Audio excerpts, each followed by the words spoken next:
所有刷未知全貌不予置评的人，你们的网名就是你们的死法。看到评论区的这个留言，我在下面回复未知全貌不予置评，我只当是个乐子。结果当天晚上就死人了，尖叫声响彻整座宿舍楼。一个叫林宝的同学死了，他被吊在天花板上，脚上没有穿鞋，一把刀立在地上，刀尖正好顶着他的脚趾，而那根绳索并不结实。林宝的尸体摇摇晃晃在刀尖上晃动，仿佛在跳诡异的舞蹈。我们全被这一幕惊住了，因为我知道林宝的网名叫刀尖上的华尔兹。昨天的评论区他也留言了，有人跑去找老师，可他发现门竟然被锁死了，宿管大爷也消失不见。我想报警，结果拿出手机一看，手机竟然根本没有信号。我们的宿舍楼是混住，1到3楼是女寝，4到6楼是男寝。因为今天是端午节放假，所以留校的学生少之甚少。这时我忽然想起了佳怡，昨天我还转发给她这个帖子，她也乐呵呵评论了一句未知全貌不予置评。佳怡平时特爱看热闹，此时这么大动静，她却没下来，这让我不由得开始担心她。我赶紧上楼去找她，她的网名叫阳光下的小蛇，我觉得她的网名应该很安全。来到佳怡的房门口，我使劲敲了几下，里面没人回应。幸好我知道她喜欢把钥匙放在门口的地毯下，于是我把手伸进地毯摸了摸，还真摸到了钥匙，然而钥匙却是湿漉漉的。我拿起来一看，手上满是鲜红，一股惊恐占据了我的内心。我赶紧打开了门，屋里的情景让我双腿发软。他趴在地上，身体弯曲的像一条小蛇，他的房间朝东，等天亮时就会有阳光照耀在他的身上，那正是阳光下的小蛇。忽然宿舍广播声响了起来，昨天晚上所有在评论区底下留言未知全貌不予置评的同学，马上来501集合，不要犹豫，马上来。网络虽然断了，但是广播室还能用，我不敢迟疑，赶紧去了501号房。房里除了我还有另外3人，叫我们来的是个女孩，她坐在床板上，说话都在哆嗦。我们被人盯上了，今天死的2个人全都是昨天在评论区回复的人，而且都死于他们的网名。你们记不记得半年前的女生跳楼事件？大家都沉默了。那事儿当然记得，半年前有一名女生在学校厕所被偷拍，她抓住了偷窥者，结果一查手机，里面啥也没有。女孩哭着在校园网上直播，说自己真的遇上偷窥狂了，没有人听她解释，都在下面回复未知全貌不予置评。最终这名女孩被嘲讽到下播，心灰意冷的她在屋顶一跃而下。警方介入后查出那人真是偷窥狂，那手机里有隐藏相册，所以当时女孩没能查出来。你的意思是说，这次的凶手是为了那个女孩出头吗？很有可能，这次的帖子发在校园网，也许就是揪着之前的事情不放。我建议大家今晚抱团，千万别落单。大家先自我介绍一下，我叫李静，网名叫木子。一个高瘦的男人说。郑强，网名大江东去。我小声说。我叫酱汁，网名碎尸万段。气氛一下寂静了，他们都惊愕地看着我，我不知道怎么解释。这个网名是我分手以后前男友偷偷登我号改的。就在这时，最后一个男人忽然笑了。原来全都是危言耸听，等天亮时老师来了，不就没事了吗？浪费我的时间。我沉声说。兄弟，宁可信其有，不可信其无。他听了之后哈哈大笑。如果是真的就好了。老子叫张伟，网名叫少妇，让我精尽人亡。之后张伟走出了门，似乎根本没打算和我们抱团，而我思索一会儿，抱歉，我也决定等老师来。我走出门，快步走向了张伟，他看了我一眼，疑惑道：你干嘛也出来？你不是要和他们抱团吗？凶手也可能是他俩之中的一人，如果凶手想杀我们，最好的办法就是接近我们。那如果我觉得你是凶手呢？老子不跟你们任何人抱团。这人没那么笨，他选择离开，估计和我猜的一样，担心凶手在内部。我不敢相信李静和郑强，我对他俩完全不熟悉，只好独自回到房间，紧紧锁上了门。就在我沉思的时候，外面忽然响起了焦急的敲门声，传来了女人的声音：我是李静，刚才郑强死了。怎么可能？你说什么？那家伙不是跟他待在一起吗？难道李静就是凶手？所有刷未知全貌不予置评的人，你们的网名就是你们的死法。当晚，一个女孩被吊死在天花板，脚底放着一把刀。女孩的网名正是刀尖上的华尔兹。门外传来急促的敲门声。郑强死了。什么？那家伙不是跟你待在一起吗？他是怎么死的？我记得他的网名叫大江东去。李静哭着说。他说要和我挤睡一张床，我不肯就让他去厕所睡。然后呢？然后我想用厕所，就发现他倒在地上被割喉了。你能不能开下门？我现在一个人真的好害怕。当时张伟和我都回了自己房间，只有郑强和李静待在一起，偏偏郑强死了，这让我怎么敢相信李静？我沉思许久，最后拿了把小刀藏在口袋里，然后警惕地打开门。李静站在我门口，哭得梨花带泪。先带我去看看郑强。在路过张伟宿舍时，我们还一并叫上了他。而张伟一见到李静，眼神就充满了凶狠，仿佛已经认定他就是凶手。我们来到郑强的卫生间，看到郑强躺在地上一动不动，血流成河，被冲进了下水道，最终被排进滚滚东水，还真是大江东去。我检查了一下宿舍，宿舍虽然有窗户，但也同样门窗紧闭，而且窗户外面还有防盗窗。张伟看了看李静，冷笑道：“你敢说这不是你干的？”李静着急地说：“真不是我，如果我是凶手，我会傻到让你们都知道吗？”这凶手神出鬼没，看来我们不能坐以待毙，必须主动出击。我们来到了宿管大爷的房间，虽然宿舍里没网络，但是大爷的房间里有电脑监控。可当我们查看电脑监控时，才发现这电脑的主机电源线早就被人为剪断了。我越想越奇怪，忍不住看了眼墙壁，那墙壁上挂着一大串钥匙。我检查了那大串钥匙，沉声说：“大爷失踪了，钥匙却很完整，也就是说凶手很可能不是用宿管钥匙打开房门，那他是怎么进来的？房门紧锁，又有防盗窗，他不可能进得来啊！今晚我们仨在一起，谁也别睡，就盯着彼此。如果凶手不是我们之中的任何一人，我们还能保护彼此。”面对李静的提议，张伟再次冷笑：“你就是最大嫌疑人，还要我整晚和你待在一起？没门！你还没发现吗？凶手可以神不知鬼不觉潜入我们的房间之中。笑话，少在这里危言耸听！你们之中定然有人是凶手。如果我真像我的网名那样死了，那我无怨无悔。”听到这我有些无语，毕竟他的网名叫少妇，让我精尽人亡。张伟走后，只剩下我跟李静。一回到了宿舍，李静就委屈地说：“幸好有你愿意陪我，否则我今晚真不知道怎么熬过去。”我沉默不语，而是将他死死绑在了床角。对不起，不管你是不是凶手，我都要确保自己的安全。李静急得在屋里大叫：“你是想害死我？”我明白自己对不起李静，但在这个夜晚谁都有可能死，我心里已经有了计划。宿舍里手机信号不好，只有2个原因：一是附近的基站被破坏了，二是有人装了信号干扰器，破坏基站难上加难，所以凶手肯定是用了信号干扰器。我不需要找到他，我只要拉下电闸，信号就有可能恢复。我来到1楼的宿管室附近找了找，果真找到了电闸，然后一把拉下了总闸，整个宿舍楼顿时陷入一片黑暗之中。而我连忙拿出手机，尝试着拨打报警电话。喂，你好，这边是报警平台。那边传来声音，我激动的都快要哭了。刚要说话，我的后脑勺突然传来了一阵剧痛，接着我失去平衡，软软的倒了下去。上的男孩患有超雄综合症，一到凌晨1点就会发出砰砰砰砰类似用头撞地板的声音，紧接着就是男孩歇斯底里的大叫。自从他们一家4口搬回来后，我就没睡过一天安稳觉，邻居们也被折磨得受不了。终于今晚501爆发了，他气势汹汹地敲响了601的房门，大概敲了17、18下，取而代之的是501歇斯底里的大吼：“吵吵吵，那傻子在吵，信不信我弄死他？”不一会601果然安静了下来，租户群倒是难得热闹了起来。503说：“501给你点赞。”这话我早就在心里说过几百遍了。602是真的烦，他们家重男轻女，连续留了好几个，终于怀上了儿子，去医院检查说有超雄综合症，不愿意打，非要生下来，结果生出这么个玩意儿。我默默窥屏，虽然没有说话，但是对他们的话非常赞同。就在这时，501也在群里发话了，是哪个神经病给老子发的短信？接着501丢出一条短信截图，电话号码未知，内容是我帮你杀了他。潜水的住客纷纷表态，不是我，不是我。等租户群安静了下来之后，我把手机搁枕边，闭眼准备睡觉。毕竟像这样安静的夜晚可不多。突然手机再次震动了一下，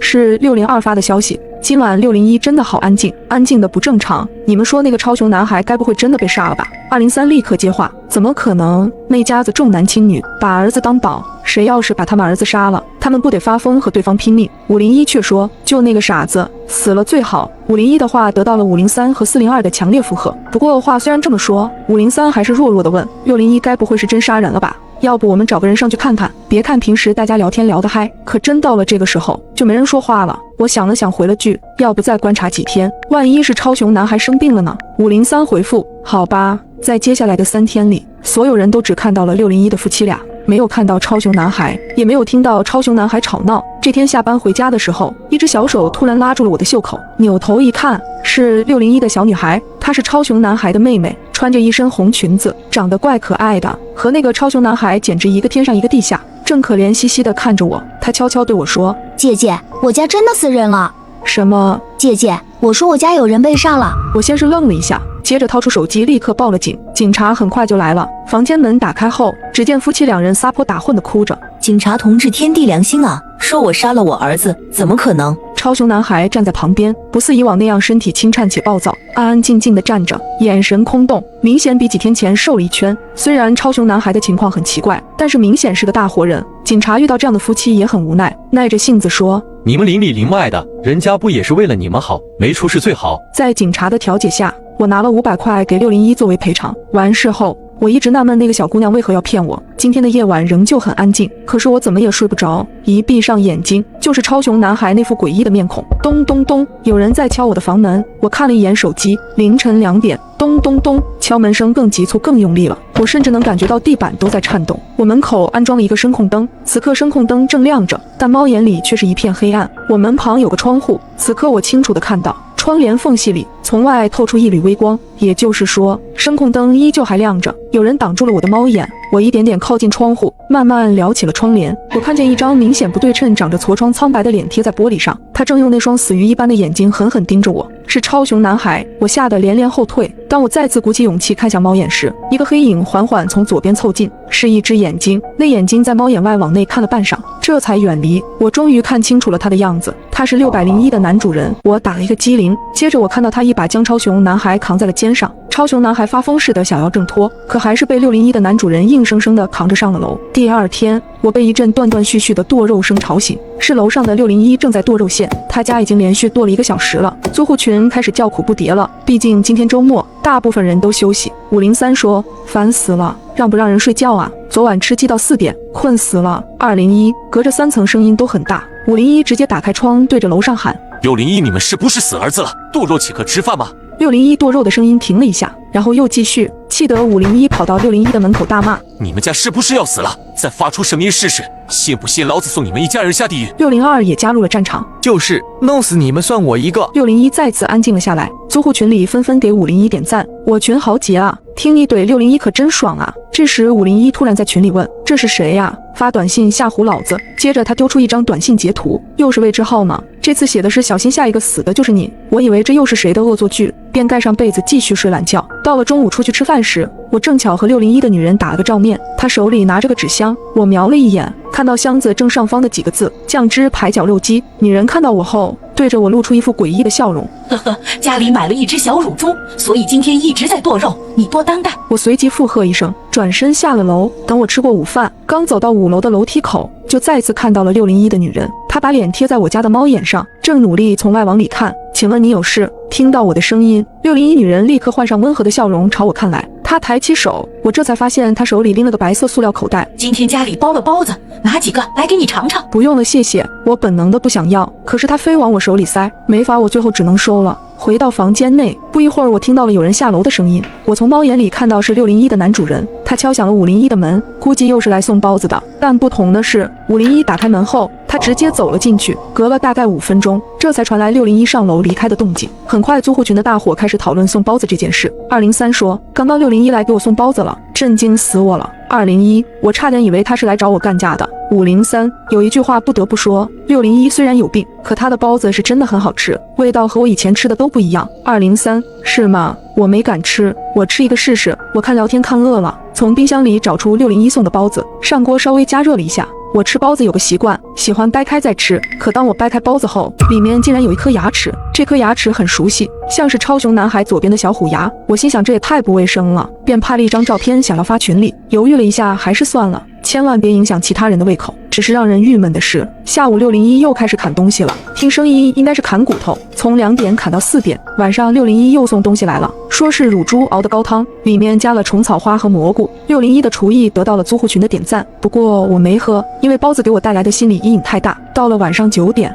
，303突然找到我，你有没有发现602和501很久都没说话了？我不喜欢泡群，倒是没注意。303继续说，这不是重点，重点是601砍骨头砍这么久，501还这么安静。你再想想501收到的那条短信，小心下一个死的就是你。被303这么一点，我也反应过来了。303接着说，你说601剁的，有没有可能就是501和602？太可怕了！还好我昨天不在家，错过了人肉包子。我们要不要报警？我立即回复303，我找房东，让他给501打个电话试试。5楼的3间房都属于同一个房东，我立刻以501家里水烧开了没人关冒黑烟为由，告知了房东。501的手机铃声很快响起，他的手机铃声很特别，是一首热血的中文歌，激昂的曲调却让我浑身发冷，因为手机铃声响起时是从我楼顶的601传来的，铃声很快停止，不知道是对方挂断了电话，还是摁下了接听。大概等了10分钟，我给房东回了个电话询问详情，房东有种劫后余生的庆幸感。小将，谢谢你哈，要不是你，我这次指不定损失惨重。我硬着头皮问，请问是501本人接的电话吗？好像是吧，就是声音有点哑，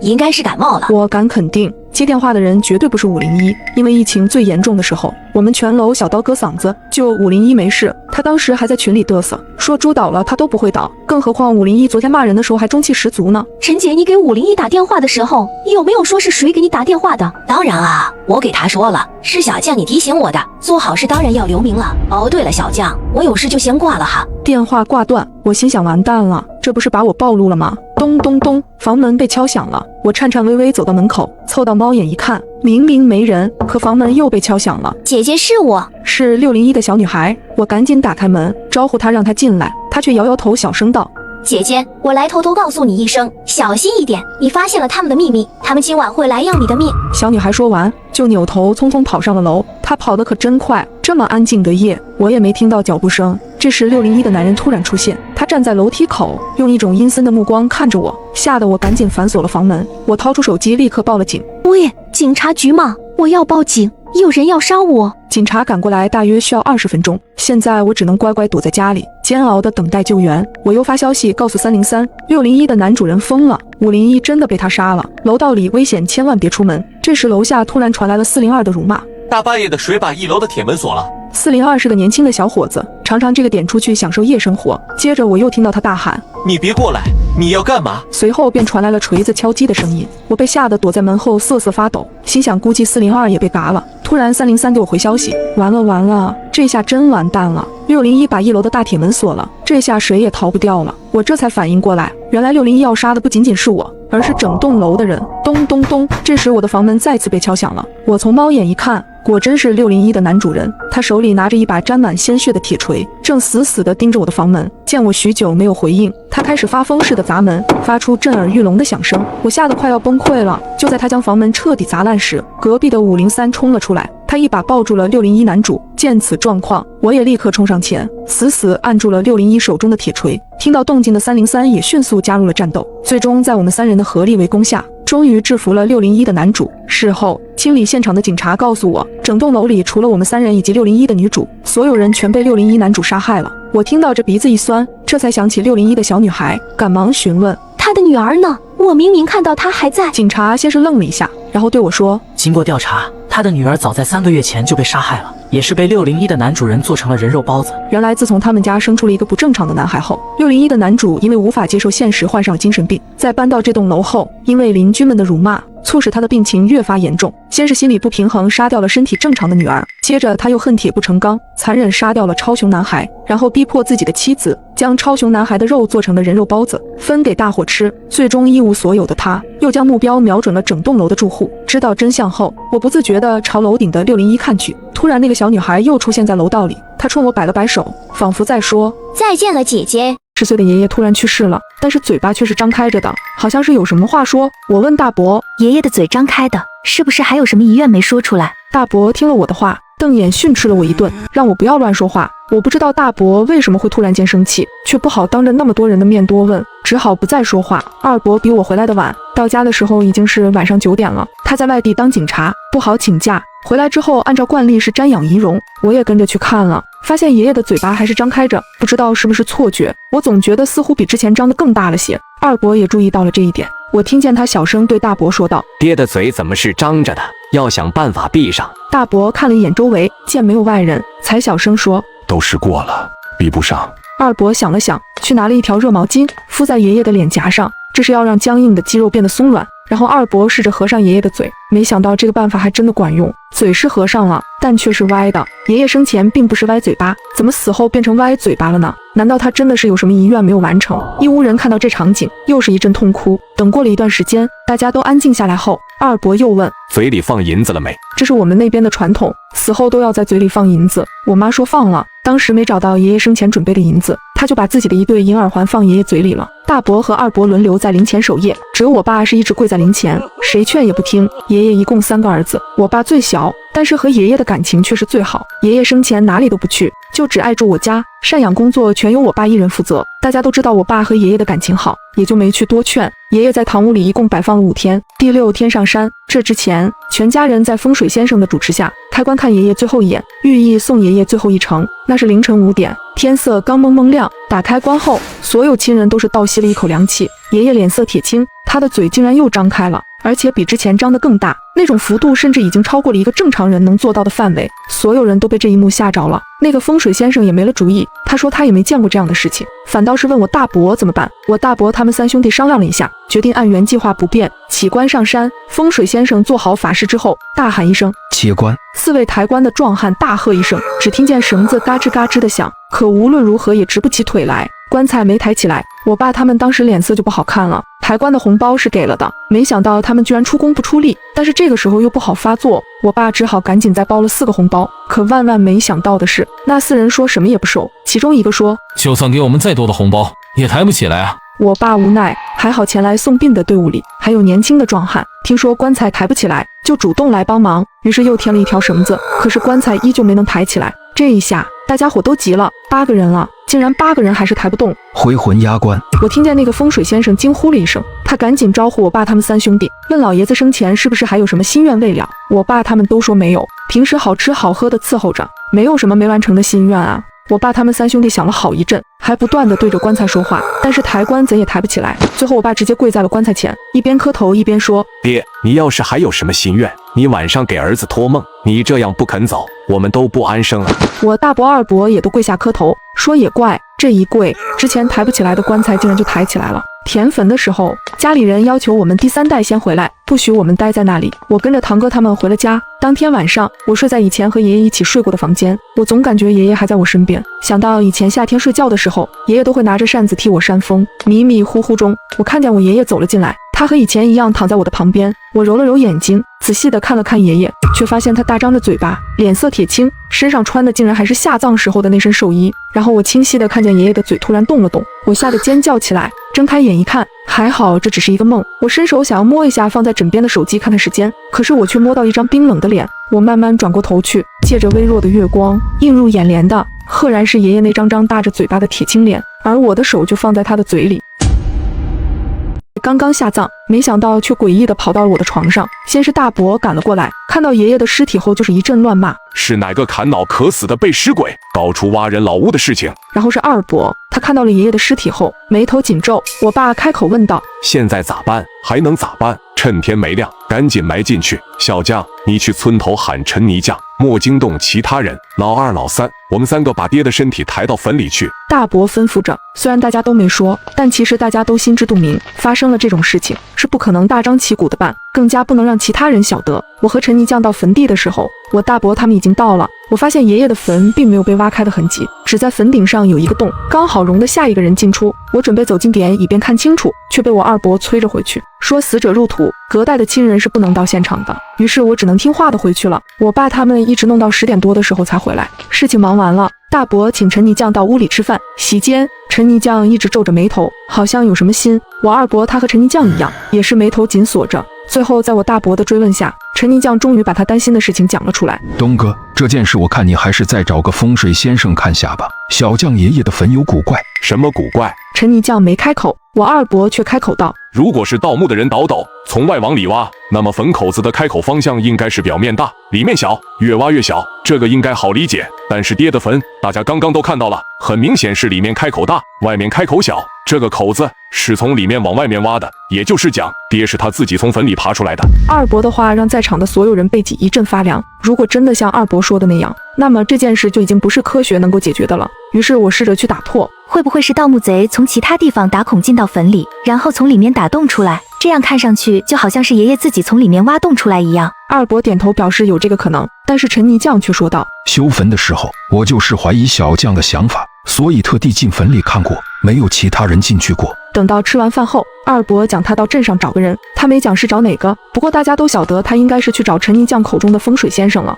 整个白天，屋里的人都阴沉着脸，很显然是在担心爷爷的事情。一直到吃晚饭的时候，大伯才讲他今天晚上去坟地里守一晚上，看看到底是哪个不长眼的狗东西敢动爹的老屋。我虽然害怕，但是还是坚持要跟着去，毕竟这是我爷爷。于是我跟着大伯和我爸来到了爷爷的坟边。这个时候天刚刚黑，大伯在附近燃起了篝火，这不是为了取暖，而是为了照明。借着火光，我看见爷爷的坟墓安安静静地坐立在那，似乎和平常的坟墓没有什么两样。三个人围坐在火堆旁，不知道为什么今天的天气竟然不是很热，即便是坐在火堆旁，都还是觉得后背有点冷。时间就这么流逝着，大伯和我爸都在有一茬没一茬的聊着。突然我听到身后有脚步声响起，我立刻回头大喝一声：谁？但是我什么也没看见。大伯和我爸问我怎么了，我说我听到有人走路的声音。大伯和我爸对视了一眼，然后我爸说他去看看，让我待在这里别动。说完话，我爸拿了一根烧着的棍子当火把，朝着我身后的方向走去。我和大伯都站在篝火旁看着我爸，心里有些着急。这么晚了，